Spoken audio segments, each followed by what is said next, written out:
اللہ اللہ اللہ لا الہ الا ہو۔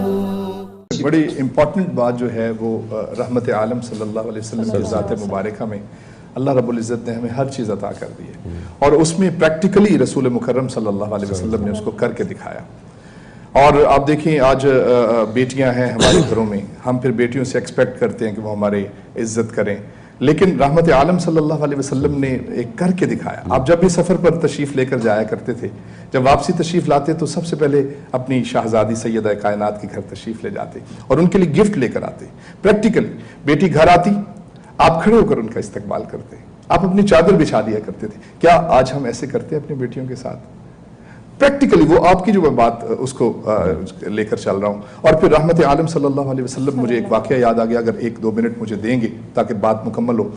رحمت عالم صلی اللہ علیہ وسلم نے کس انداز میں ہمیں سمجھایا۔ ایک معلم بہت ضروری ہے ہر سٹیج پر۔ رحمت کریم صلی اللہ علیہ وسلم معلم عظیم ہیں، رحمت للعالمین ہیں۔ ایک بابا جی رسول مکرم صلی اللہ علیہ وسلم کی بارگاہ میں حاضر ہوئے، ضعیف شخص تھے۔ حضور کی بارگاہ میں صحابہ جب حاضر ہوتے تو کوئی نہ کوئی تحفہ لے آتے اپنی استطاعت کے مطابق، کوئی کھجور، کوئی زیتون، کوئی مسواک، کوئی شہد۔ تو بابا جی تشریف لانے لگے تو خیال آیا کہ میں کچھ لیتا جاؤں، تھے غریب، تو ایک انگور کا گچھا لے گئے۔ آقا کریم صلی اللہ علیہ وسلم کی بارگاہ میں پیش ہوئے، پریشان تھے، دل پریشان تھا کہ حضور کے شایان شان یہ تحفہ نہیں ہے، لیکن ایک دل کی بات تھی۔ آقا کریم صلی اللہ علیہ وسلم کا تحفہ پیش کیا۔ نبی پاک صلی اللہ علیہ وسلم نے انگور کا ایک دانہ جو ہے وہ اس کو توڑا اور تناول فرمایا، پھر دوسرا تیسرا پورا گچھا آپ نے تناول فرما لیا۔ بابا جی تو خوش ہو گئے کہ حضور کو میرا تحفہ اتنا پسند آیا، بڑے خوش میرے آقا نے دعائیں دیں اور وہ بابا جی چلے گئے۔ تو حضور کے جو کیمپینینز تھے، صحابہ تھے، عرض کیا یا رسول اللہ صلی اللہ علیہ وسلم آج کچھ خلاف معمول بات ہوئی ہے، پہلے کوئی چیز ایسے ہی کھانے کی آتی تھی تو کچھ آپ خود تناول فرماتے، کچھ ہمیں عطا فرماتے، تو انگور اتنے مزیدار تھے کہ آپ نے سارے انگور خود ہی کھا لے۔ تو تربیت دیکھیے، ایک معلم کی تربیت دیکھیے۔ آپ نے فرمایا کہ اے میرے غلاموں، جب میں نے انگور کا پہلا دانہ کھایا تو وہ کھٹا تھا، اگر میں آپ لوگوں کو دیتا اور اس کھٹاس کی وجہ سے آپ کے چہرے پر ناگواری کے اثرات آ جاتے، تم میں سے کوئی اس بابا جی کو کہہ دیتا کہ بابا جی تحفہ لانا دیکھ کر لاتے، حضور کی بارگاہ میں آئے چک کر لاتے، تو مجھے جب یہ خیال آیا وہ سارے کھٹے انگور میں نے کھا لیے۔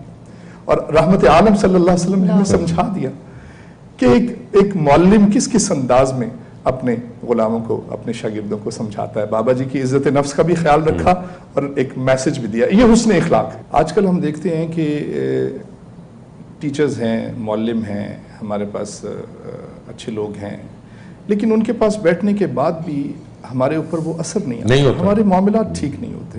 تو اس میں ٹیچر کا خود اچھا ہونا، متقی ہونا بہت ضروری ہے، یہ بہت ضروری ہے۔ رحمت عالم صلی اللہ علیہ وسلم نے تعلیمات عطا کی، نور نبوت سے، رحمتوں سے، جس کو سمجھاتے گئے، نگاہ دوڑاتے گئے، دل میں ایمان آتا گیا۔ تو حضور کی ذات سے 2 جو ہے چشمے جاری ہوتے ہیں، ایک ڈیپینڈنٹس ہیں، ایک ڈیسینڈنٹس ہیں۔ ڈیسینڈنٹس وہ ہیں جو آل رسول ہیں، جو سیدہ کائنات کے بطن سے اور اولاد سے ہیں، اور آگے آل رسول جس کو ہم کہتے ہیں۔ اور دوسرے ڈیپینڈنٹس ہیں، وہ سب ہیں، کمپینینز ہیں، ازواج ہیں، وہ سارے لوگ جو قیامت تک رحمت عالم صلی اللہ علیہ وسلم کی تعلیمات پر چل رہے ہیں۔ اور میں دیکھتا ہوں کہ آقا کریم صلی اللہ علیہ وسلم نے جب بھی ان کو پڑھایا، پریکٹیکلی سمجھایا، اور پھر آگے ان لوگوں نے کس انداز میں اسلام کو لے کر وہ پوری دنیا پر پھیل گئے، انہوں نے دنیا کا نقشہ بدل کے رکھ دیا۔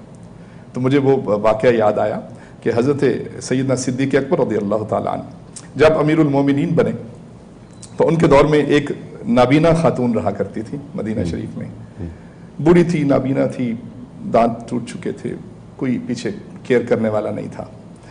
تو کچھ دن لوگوں نے اس محلے میں جو ہے اس جگہ پہ دیکھا کہ اس بوڑھی خاتون کی صحت اچھا ہونا شروع ہو گئی ہے، گھڑا بھرا ہوا ہے پانی کا، باہر دہلیز پہ بھی جھاڑو دیا ہوا ہے۔ تو حضرت فاروق اعظم رضی اللہ عنہ کا گزر ہوا، پوچھا اماں کیا بات ہے، بڑی چینج آ گئی۔ اس نے کہا بیٹا مجھے پتہ نہیں ہے، میں تو نابینا ہوں، اور آدھی رات کو ایک شخص آتا ہے، میرا گھڑا بھرتا ہے، مجھے روٹی کھلاتا ہے، میں نام پوچھتی ہوں، نام نہیں بتاتا، کہتا ہے میں تم نے میرے نام سے کیا کرنا ہے، نام کو چھوڑو، کام دیکھو ہمارا۔ وہ آتا ہے, گھڑا بھرتا ہے, جھاڑو دیتا ہے, چلا جاتا ہے. فاروق اعظم رضی اللہ تعالیٰ کو بہت شوق پیدا ہوا. آپ گلی کے نکڑ پہ کھڑے ہو کے دیکھ رہے تھے, اور وہ عظیم ہستی گھڑا سر پہ اپنے ہاتھ میں گھڑا لے کر جو باہر نکلی, وہ اس وقت کے امیر المومنین سیدنا صدیق اکبر رضی اللہ تعالیٰ عنہ تھے. مطلب میرے آقا کی تعلیمات کو پھر ان کے فالوز نے ایسے لے کر چلے ہیں کہ دیکھیں پھر چینج دیکھیں آپ کس لیول کے اوپر ہیں.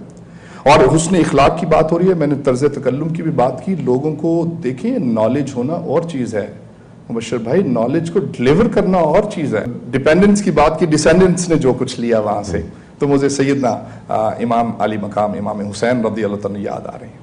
سمجھانے کا طریقہ, ہم نے حسن اخلاق کو آج بیان کرنا ہے, اور میری کوشش ہے کہ میں یہ بیان کروں, لوگ اس کو جو ہے اپنے دل پہ نقش کریں.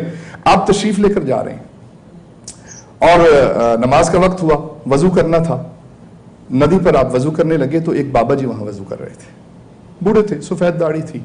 جب امام علی مقام رضی اللہ تعالیٰ نے دیکھا, شہزادہ رسول نے دیکھا کہ یہ وضو کر رہے ہیں اور اس میں بہت ساری غلطیاں تھیں. اب how you react, how you teach, how you deal with the people, that is very important. آپ اس کو ریئیکشن میں یہ بھی کہہ سکتے تھے کہ بابا جی کھڑے ہو جاؤ, 70 سال عمر ہے تہاڈی, کھڑے ہو جائیں, 70 سال سے وضو کر رہے ہیں, اتنی غلطیاں, چلو جاؤ پہلے اپنا وضو ٹھیک کر کے آؤ. ایسے نہیں کیا, چپ کر کے دیکھتے رہے. بابا جی نے وضو کر لیا تو کیا آپ فرمانے لگے؟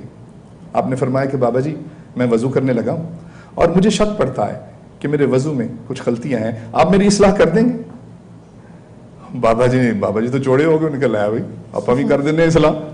ان کو کیا پتا تھا کہ یہ کس کا لال ہے اور کس ذات کے ساتھ اس کا تعلق ہے. یہ تو نبی کے گھرانے میں جہاں پر جبرائیل آتے ہیں, قرآن نازل ہوتا ہے, جو مولا علی کے شہزادے ہیں, ان کا لال ہے. ان کو تو نہیں پتا تھا. ان کا جی میں کر دینا.